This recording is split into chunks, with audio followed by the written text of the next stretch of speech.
You got this done. Alright. So my name is Amir. I'm gonna be doing my persuasive speech on the closure of SeaWorld because SeaWorld's like a family enjoying place. Like people go there to see animals and stuff. Like you don't know what's really going on with the animals, how they're treated, everything that's going on in the background that they don't tell you about or you don't see on the news or when you go there.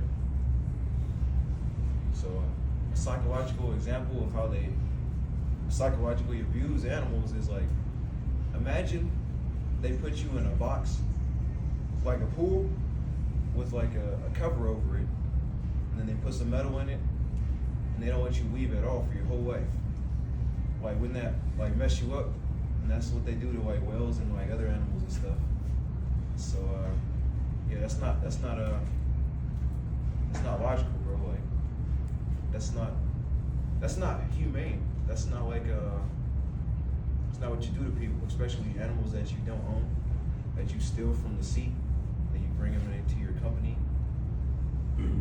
So a famous aggressive killer whale named Tilikum is an example of what they do to psychologically mess up these animals.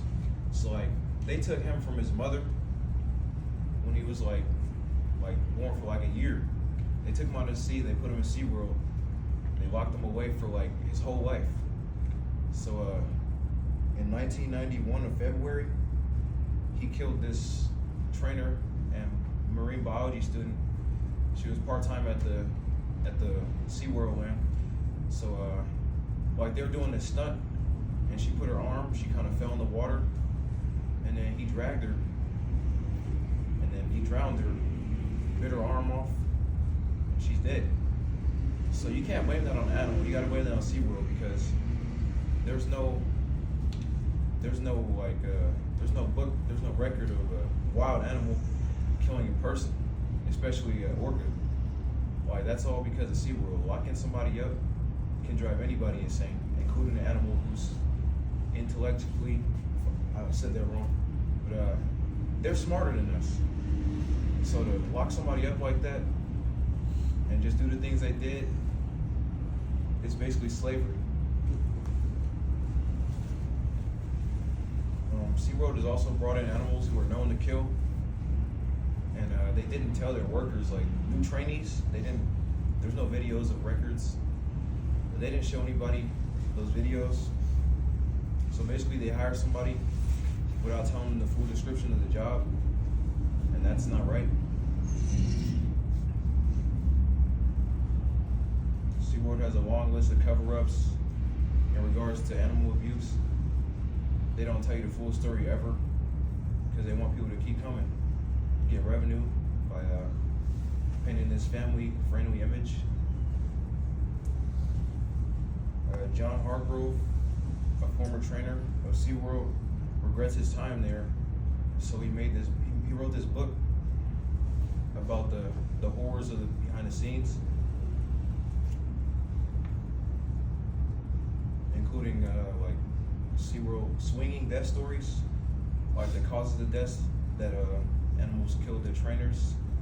Like they swing that to like blame it on the trainers instead of like the pressure, the stress that they're putting the animals through. Why do I care about it? Because I've always liked animals. My favorite movie growing up was Free Willy. That was about this situation. Like they stole Willy from her mother, and then kept her there for her whole life. And then one day a kid like started working there, and then he broke the whale out, sent it back to the sea. So-called educational part that SeaWorld so-called teaches people is false. Like you can learn everything you learn there from like a high school educational geographic book or something like that. And also the amount of water and energy that they use is unethical. It's consuming a lot of energy that we need for the world, especially limited resources.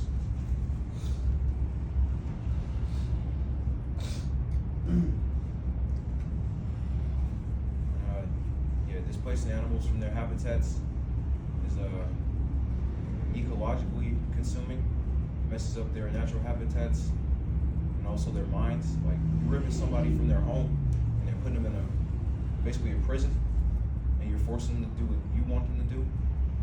And nobody wants that. So